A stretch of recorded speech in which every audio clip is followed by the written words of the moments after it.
So imagine you just went out and bought like the most advanced, expensive smartphone on the market. Right, the one that costs a fortune. Exactly. Yeah. It's got incredible hardware, endless potential, all the bells and whistles. But instead of downloading any apps that actually fit your specific life or, tweaking the interface to match how your brain works. Just leave it alone. Yeah. You leave it completely on the default factory setting. So you're just using the basic calculator, that clunky stock calendar app, and you're just sort of wandering around wondering why this amazing device doesn't really feel like it belongs to you. Well, I mean, it functions, right? Yeah. But it's completely unoptimized. It's just executing what the manufacturer guessed and quote-unquote average person might want it to do. It's definitely not operating at its actual capacity based on the specific hardware you have in your hand. Right. And that is the exact trap so many of us fall into with our own careers and really our own lives. So welcome to this deep dive. Our mission today is to help you, the ultimate learner, upgrade your internal operating system. I love that framing. Yeah, we're building a comprehensive toolkit for navigating modern professional and personal challenges. And we're doing it by extracting the most critical insights from this amazing stack of 10 essential articles from HBR's 10 must-reads on Managing Yourself, Volume 2. And, the central theme across all these sources is that managing yourself isn't just about, like, productivity hacks. Right. Not just time blocking or whatever. Exactly. Or trying to somehow squeeze 25 hours out of the day. It's really about fundamentally understanding your own machinery. Because before you can manage a calendar or a team or, a career trajectory, you basically have to manage your inner world. Totally. And by the end of this deep dive, you're going to have actionable strategies for pinpointing your true purpose, reclaiming 20% of your time. Which is huge. Oh, it's massive. And navigating impossible gray area decisions, and even finding the courage to speak truth to power. So let's start at the absolute foundation, which is your purpose. But I gotta play devil's advocate here for a second. Go for it. Finding your purpose sounds like the ultimate corporate fluff. Like, it just feels like we're talking about writing a nice-sounding mission statement for a LinkedIn profile. Yeah, I hear that a lot, actually. But a true leadership purpose is the exact opposite of, a generic catch-all statement like, empower my team to achieve excellence. Ugh, yeah, the classic buzzword soup. Exactly. Yeah. And the research in the source material highlights that fewer than 20% of leaders can actually articulate their individual purpose. Like, a real purpose is highly specific, it's deeply personal, and it springs directly from your unique life story. Okay. It's the psychological engine that really makes you tick. So take Dolph Van den Brink, the CEO of Heineken USA. Okay, sure. Working with researchers, he actually identified his purpose as to be the Wuxia master who saves the kingdom. Wait, a Wuxia master? So he views himself as like the chaotic energy problem solver from an old martial arts film. Yeah, exactly. How does that possibly translate to a corporate boardroom, though? Well, it translates perfectly to his specific environment because it reflects his realization that he naturally thrives in, like, high-risk, chaotic situations. I see. Yeah, situations where he needs to take decisive, really skillful action to rescue a failing project or turn around a struggling division. So that purpose, it isn't for anyone else, right? It's his custom operating system. That makes sense. Another really compelling example from the text is this executive who looked back at her childhood in Scotland, and she realized her greatest joy back then was just turning over rocks to see what was underneath them. Okay, I love where this is going. Yeah, so her leadership purpose became always find the frogs. That's great. Right, it's this distilled, super powerful statement about her relentless drive for discovery and research. Okay, I understand the personal clarity part of it, but I guess I'm still looking for the tangible ROI here. I mean, how does knowing you want to find frogs or be a Wuxia master actually help the bottom line of a business? Well, purpose is what anchors your decision-making when the standard playbook just completely falls apart. Okay, like in a crisis. Exactly. The text shares this incredible story of an Egyptian factory director. His defined purpose was create families that excel. Now, during the massive 2012 protests in Egypt, the standard corporate advice would have been shut the plant down and protect the physical assets. Right, lock the doors, send everyone home. But instead, he leaned entirely into his family-centric purpose. He actually convinced his employees that the best way to honor the protest movement wasn't to abandon the factory, but to maintain their loyalty to one another as a family and keep their shared operation running. Wow. Yeah, and that is a hard, tangible ROI. His purpose kept the factory open during an actual revolution. That's incredible. It basically becomes a filter for crisis management. Yeah. And the courses suggest turning this into what they call a purpose-to-impact plan by starting with that core purpose and sort of working backward. Right, exactly. You define a 3 to 5 year goal, and then you just meticulously break that down until you know exactly what actions you need to take in, like the next 30 days to manifest it. You are effectively hardwiring your purpose into your daily schedule. But, having that internal clarity creates a friction point when Monday morning actually rolls around. Like, you have your custom OS installed, but your own brain starts throwing up roadblocks. Oh, the internal chatter. Yeah, the chatter starts telling you that you aren't qualified or, you aren't doing enough. And this is where the concept of emotional agility becomes absolutely critical, because leaders constantly get what the authors call hooked by their internal chatter. And our sources identify two primary, deeply flawed ways that we tend to handle this friction. Okay, what are they? Well, we either buy into the thoughts completely or we try to forcibly suppress them. Right. The text mentions Cynthia, a corporate lawyer. Yeah. It was like a prime example of buying in. Yes. She got completely absorbed by guilt. She felt like she wasn't billing enough hours compared to her peers, but then simultaneously felt she was failing her kids at home. It's a terrible cycle. Yeah, and by buying into the hook, the guilt just paralyzed her.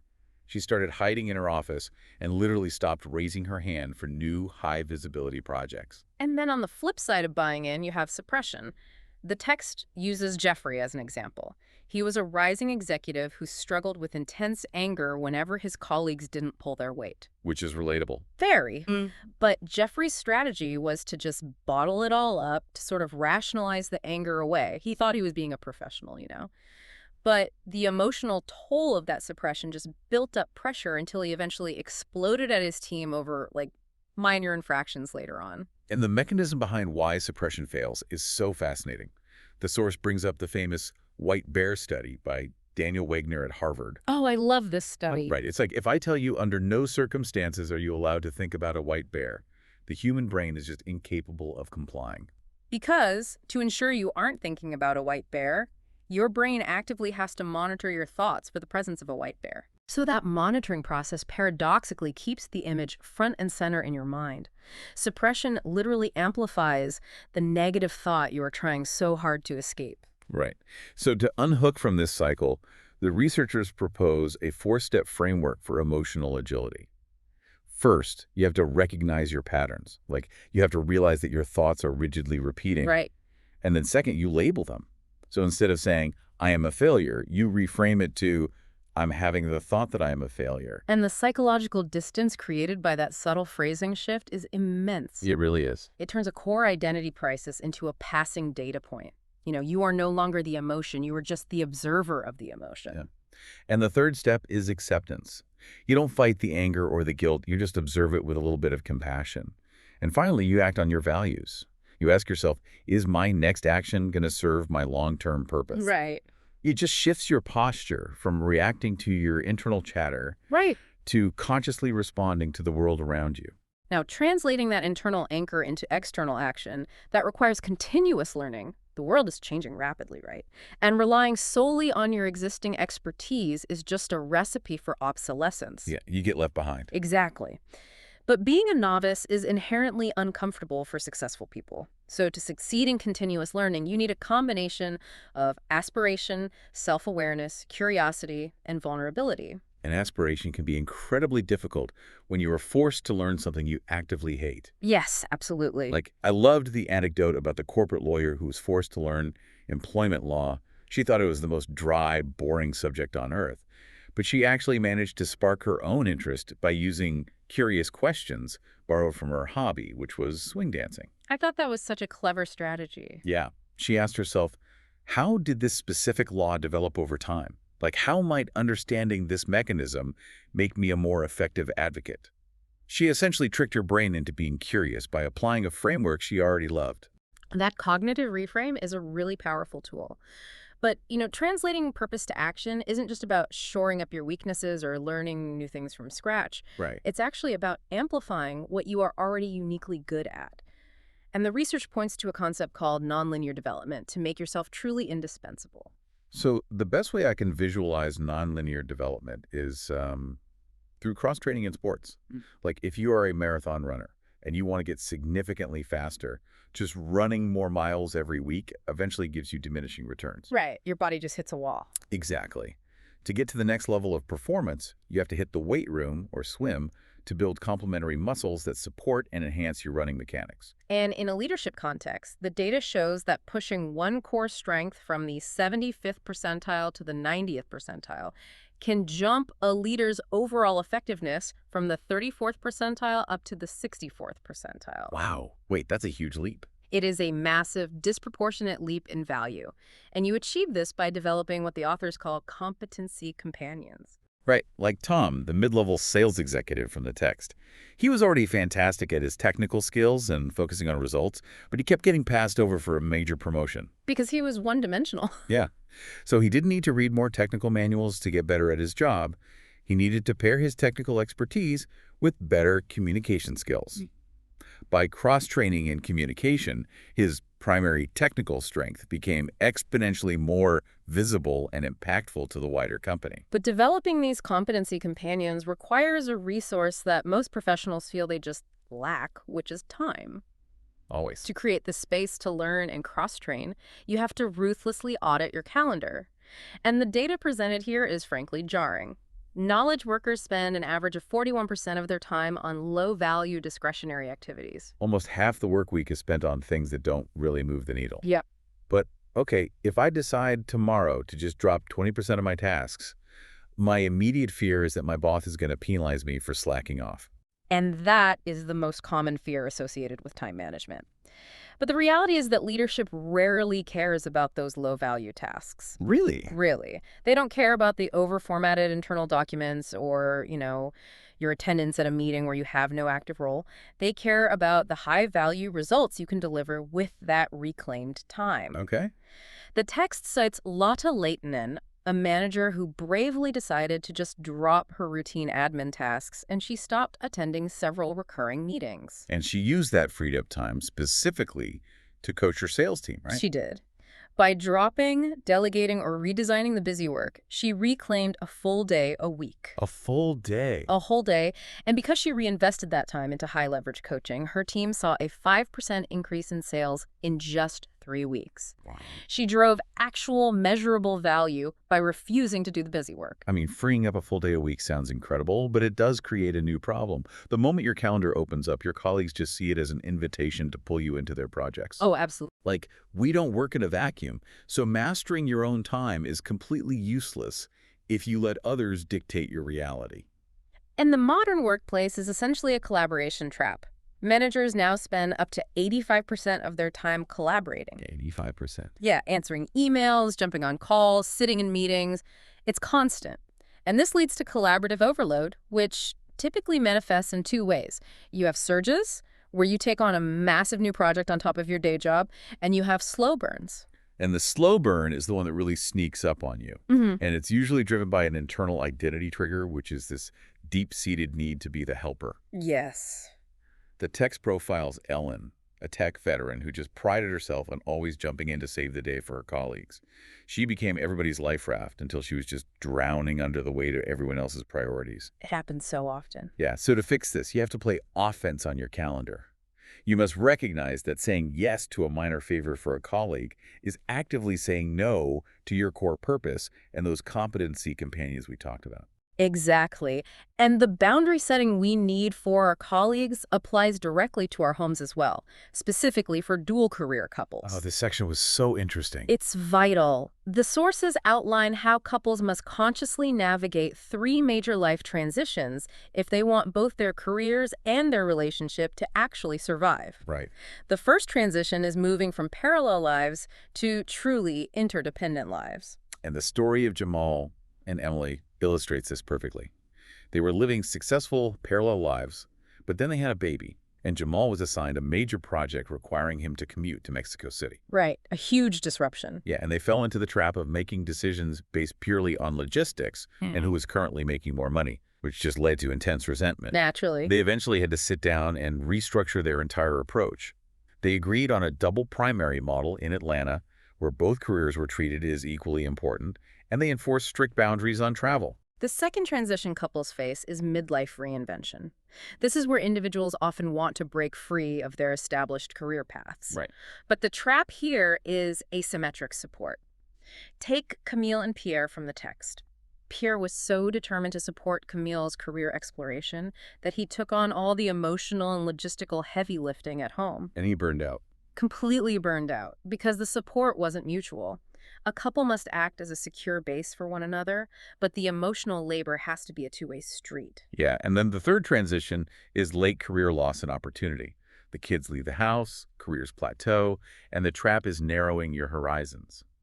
But the opportunity, however, is profound reinvention, often exploring new passions side by side. And the tool the researchers recommend for managing all of these transitions is called couple contracting. Okay, what does that look like in practice? It requires actually sitting down and explicitly discussing your values, your firm boundaries, and your deepest fears, rather than just hoping things work out on their own. Right, you have to communicate. But what happens when you face a challenge where boundaries and contracts aren't enough? Moving back to the workplace, leaders frequently face gray areas. Situations where the data runs out, right and wrong aren't completely clear, and you just have to make a tough call.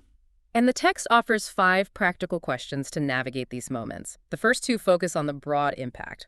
So what are the net consequences of all my available options? And what are my core obligations to safeguard human dignity and moral imagination? I want to pause on the third question the framework introduces because it honestly threw me off. The Machiavelli question. Yes. Like, what will work in the world as it is? Why is a framework about moral, responsible decision-making incorporating the philosophy of a guy famous for ruthless, deceptive politics? It's a great question, but it highlights the absolute necessity of political agility. A perfectly virtuous plan that completely ignores the messy political realities of your specific workplace helps absolutely no one because it will never get implemented. Ah, I see. Yeah, the text uses the example of Becky Friedman. She was a manager dealing with a severely underperforming employee named Terry Fletcher. Right. She wanted to put him on a formal path to dismissal. The complication was that 2 powerful vice presidents were close friends with Terry, and they actually intervened on his behalf. Oh, that's messy. So if she just ignored the politics, the Machiavelli aspect, No. and fired him anyway because it was the quote-unquote right thing to do? Those VPs would have likely crushed her department or forced her out of the company entirely. Wow. Instead, she used the 5 questions to find a middle ground. She gave Terry the poor performance rating he genuinely deserved, but instead of formally initiating the firing process, she had a highly honest counseling session with him. Okay. She encouraged him to look for a job that better suited his actual skills, and he eventually left voluntarily, so she survived a political minefield while still solving the core problem. That is really savvy. And to round out that framework, the final 2 questions ask, who are we in terms of our group's specific norms and values, and what can I personally live with?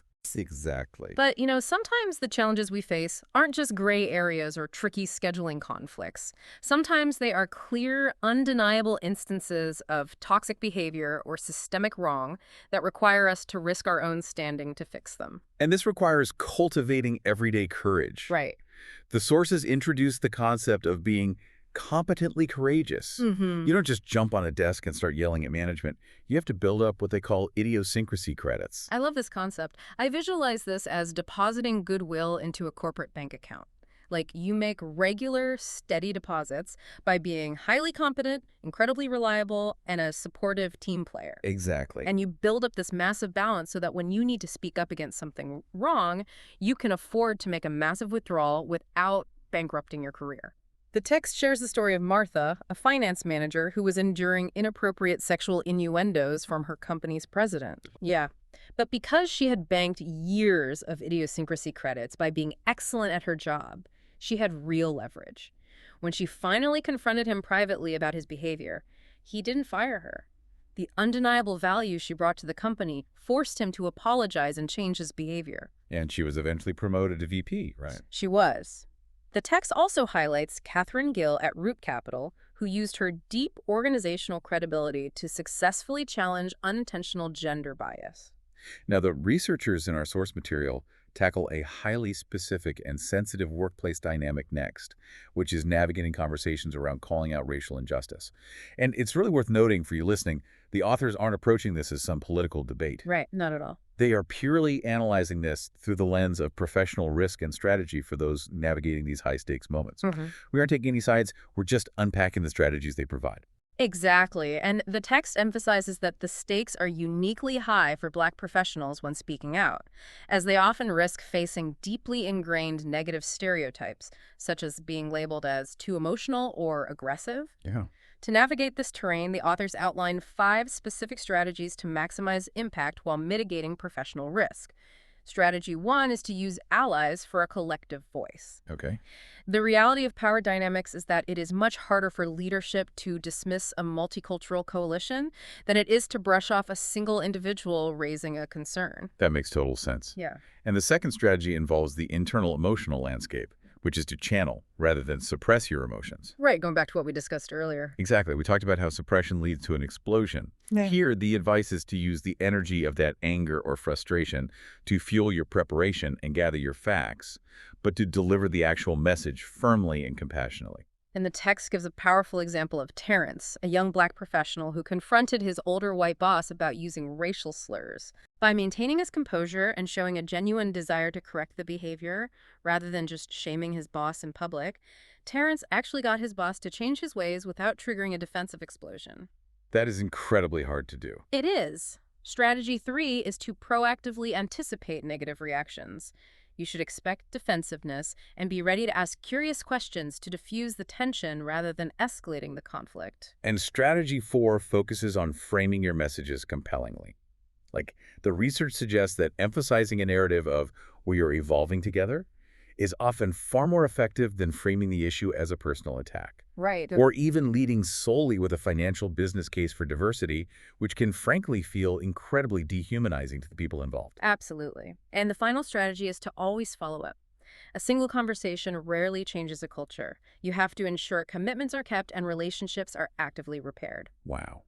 Okay, looking back at the ground we've covered today, it is a massive journey. We started by wiping the factory settings and hunting your inner frogs to find your bespoke purpose. Sure, I did. We explored emotionally unhooking from your inner critic, cross-training your leadership skills through competency companions, and ruthlessly reclaiming a full day of your week. And then we moved outward, right? To negotiate the boundaries of your career with your life partner, we navigated the Machiavellian gray areas of management and finally discussed how to cash in your idiosyncrasy credits to courageously fight for what is right. Managing yourself really is not just a checklist. It is an active, endlessly evolving practice. But before we wrap up, I want to leave you with a slightly paradoxical thought to mull over. Okay, let's hear it. Throughout this deep dive, we've talked extensively about making yourself indispensable, right? Building those competency companions so you stand out and become absolutely vital to your organization. Right. But what if the ultimate master-level act of self-management is actually making yourself dispensable? Oh, wow. That is a fascinating reframe. Like, if you successfully cross-train your team to handle your responsibilities, if you delegate effectively, if you act as a secure base for your partner to shine without needing you to manage every logistical detail at home, perhaps the goal isn't to be the indispensable center of the universe. Exactly. Like, what would happen if you managed yourself so incredibly well that you essentially managed yourself out of your current job? You wouldn't be obsolete. No. You would be completely freed up for your next great reinvention. You wouldn't be stuck operating on someone else's default factory settings. You'd be holding a device that is entirely beautifully your own, just ready to be programmed for whatever adventure comes next. I love that. Thank you so much for joining us on this deep dive. Take these tools, install them, and see what you can build.